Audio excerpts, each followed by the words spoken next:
So when Erwin Thomas left last year, 2 years ago. 2 years, was it that long ago? Jeez, time flies when you're having fun, hey? Yeah. You had Glenn Proudfoot in for a little while, Yep. and now you've got Brett Wood on board. Now he's come from playing with Pete Murray, and I would imagine as a guitarist, playing Pete Murray and playing Electric Mary would be very odd bedfellows. Well, Brett's a blues guitarist. Actually, about 8 years ago, I've known Brett for a while. About 8 years ago, I said to him, you know, if Erwin ever leaves, you'd be a great one to step into the band. And you know, he may have come before Glenn, but it's, I don't know, it's kind of a mute point or irrelevant, because Glenn was a major part of something special that happened for Electric Mary. Now, he couldn't stay. He's in Europe now doing his solo stuff and writing columns, and you know, and he was an amazing guy. This circle from when I said, hey Brett, you could be, you know, you could one day play an Electric Mary, went like that, and here it is. Nobody's asking the questions why, how amazing it is. But yeah, he's such a great player. He comes from the Stevie Ray Vaughan type of style, and I've never seen Pete Murray, to be honest with you, and I don't know how he played in that band, but I know how he plays in this band, and it's perfect because it makes us even more 70s. Cool. Which is what I like, because I'm the Deep Purple guy, and I love that thing, you know. In actual fact, we brought back one of our songs we haven't done since Erwin was in the band, Crash Down on Your Head, because it had big guitar solos in it, and Glenn wasn't one who really wanted to do a lot. He loved his solos, but he didn't want to do that long thing. It wasn't his thing. That's not how he played.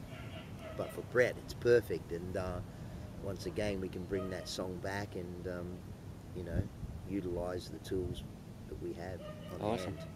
Your most recent album, 3, was released last year, I believe. Yep. And it certainly lived up to the band's tagline of rock and roll the way it used to taste. And how's the response been around the world? Oh, that was really cool. Actually, that album, the response to that album has been as good as Down to the Bone, which was very cool, because during the recording of that album, I got a thing that's called Bell's palsy. So one side of my face was frozen, and so I was singing like that, and it's actually pretty weird to sing like that. If anyone wants to know what it's like to feel like Sylvester Stallone, yeah, get Bell's palsy. I actually still have it. It could be the reason I still have a beard, so people, you know, might be paranoid, but yeah, it was meant to stay for 8 weeks, but it's been over a year and a half now I've had it. Wow. Yeah, it's really weird, and they don't have an answer for why it happens. But we stopped recording the album because I couldn't say P's, B's and F's. They wouldn't come out. They would just go, because you can't join your lips together. So I sang a few of those songs with Bell's palsy, and it was mind-bogglingly hard. And, you know, I don't know, I'm not saying, you know, oh wow, you're a great hero, look what you did. But I had to do it on some of them, and in the end I had to stop though, because I just couldn't do it.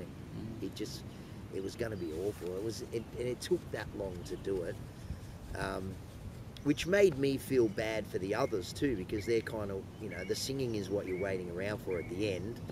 The singing is the last thing that happens, and it's like, oh yeah, I should be ready in 8 weeks.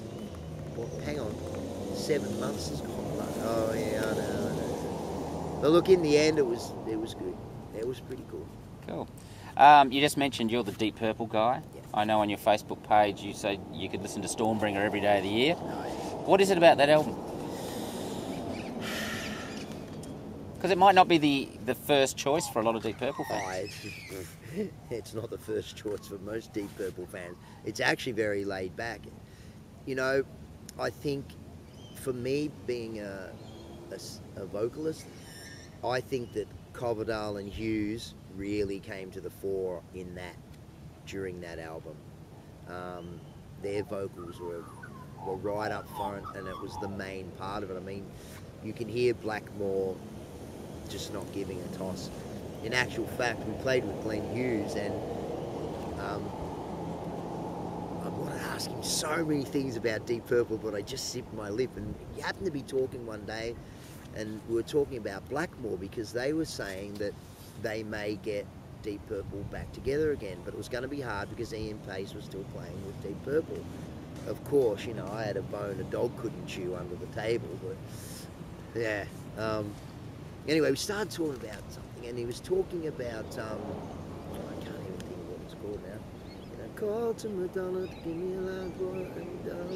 Anyway, Blackmore does a slide solo on that, and Glenn Hughes was telling the story to me that he suggested the slides solo, and Blackmore kind of said, you know, you can take your slide solo and shove it up your backside and get out of here while I'm playing. And I mean, Glenn tells a story, amazing, it was great.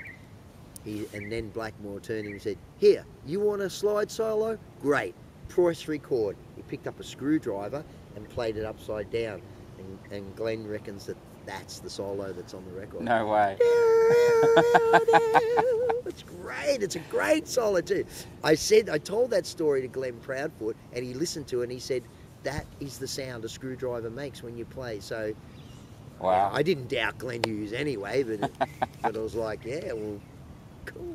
Awesome. Here's your solo. So finally, what for you, Rusty, is the meaning of life? Meaning of life. Do you know what? For me, yeah, the meaning of life is hard.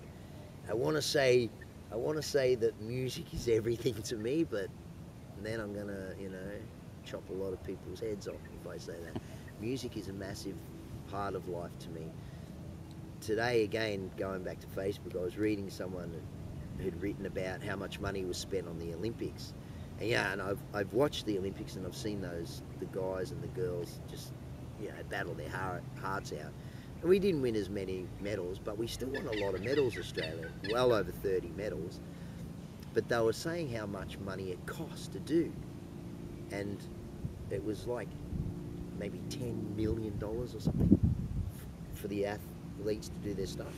But Music Victoria only allows $300,000 a year. And then, of course, my just started rising up in my throat, and I wrote down, you know, in a long, convoluted story, you know, don't play a song at a wedding then. Don't play a song at a funeral. Don't play a song when your baby's born. What are you going to have? You're not going to have anything. Play 100. When you have your next wedding, play the rerun of 100-metre sprints. Just keep playing that all night. See how many people enjoy the night. See if you can dance to it. Or play some water polo during your funeral. And no one's going. That's not anything against the Olympics, but music is a massive part of people's lives, and they don't understand it. They don't think about it now. They just take it from the net and they go, "Oh, that was good," and people's attention span is hopeless. Anyway, but music, you know, if you have a new movie star comes out, they don't take over the world. But you know, when let's go to the young ones first. One Direction.